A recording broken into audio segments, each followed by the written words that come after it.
Hi, welcome back to Anthologie Quilt. Today we're going to be working on our flying geese. So we've got a flying geese section right in the middle of a quilt, and then we've got a flying geese section right up at the top of the quilt. And we're doing a little bit of section building too. I've played with some fussy cutting. It always makes things more fun. Let's jump in. So today we're going to be working on our flying geese, and in the pattern the flying geese go right here and then also right here. If you're using the pattern as like a guide, you're gonna need to pick out 3 fabrics. So outside of camera, I've got my the parts of the quilt that we've already worked on the wall. So I'm just gonna look at it for a minute and try to choose fabrics, you know, based on what's already there and where I want certain colors. And I think for the flying geese, I'm gonna want saturated colors, like something like this, because they tend to stand out a lot better than something like, say something like this wouldn't pop as much as this in the geese. So I'm going to be looking for fabrics like this. I think I use these in my 9 patches, so I don't want to put them in the geese because they'll be really close.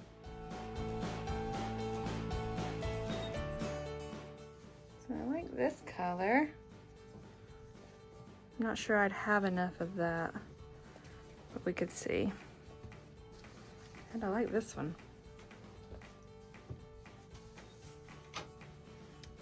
I know I'm going to use this for my low volume. So that should be, that's a fat quarter, that should be big enough. And that's what she said. This should be big enough. That's what she said. Stop it!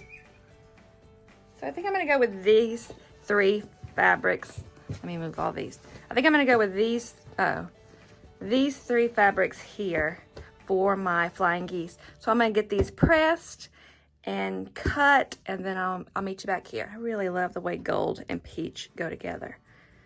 So I'm not going to go into how to make the flying geese because there's a separate video in the pattern that you can click on that will tell you how to do that.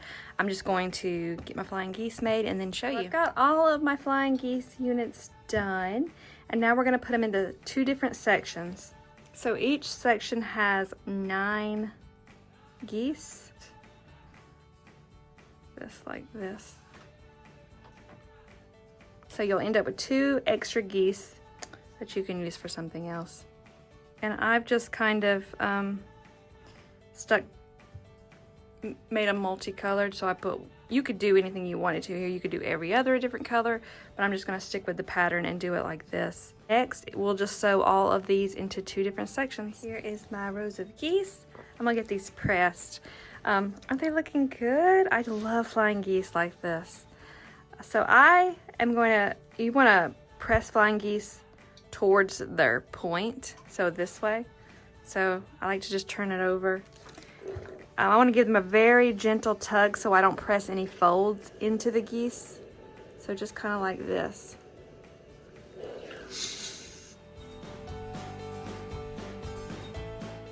Just be careful with that tug because you know, they're made on the bias, so you could warp them. I'm gonna give them some starch and press again. And I'm gonna do that for this one as well. I'm gonna put the gold one up top and then the peach one right above, you know, inspiration collage. So this one is gonna be done for now, so we're just gonna put this to the side. And the one that's gonna go at the top of the quilt, you know, gets a background. So I'm gonna find a background that I wanna use.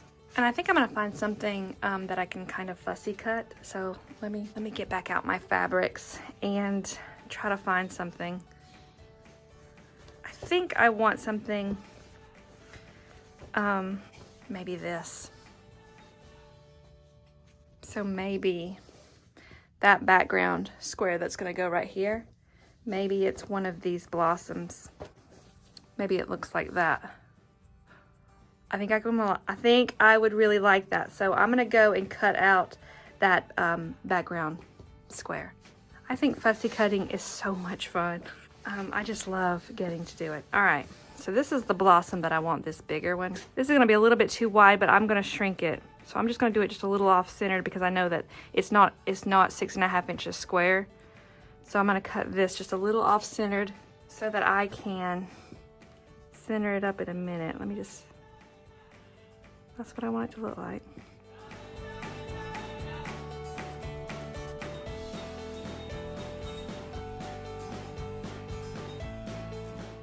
All right. Put my fussy cutter ruler aside, and I just want to get this trimmed to what it's supposed to be.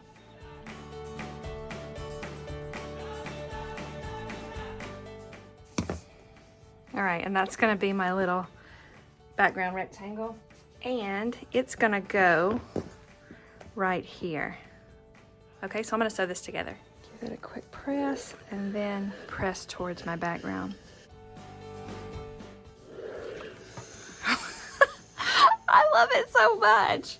Oh my goodness. See, fussy cutting will just make me even happier every time I do it. Next, we're sewing that row of 9 patches. Let me get my 9 patches. All right, here's my 9 patches. And I'm sewing these 2 together, just like this. So let me go do that. I'm just going to press this seam to set it. And then we're supposed to press this one open.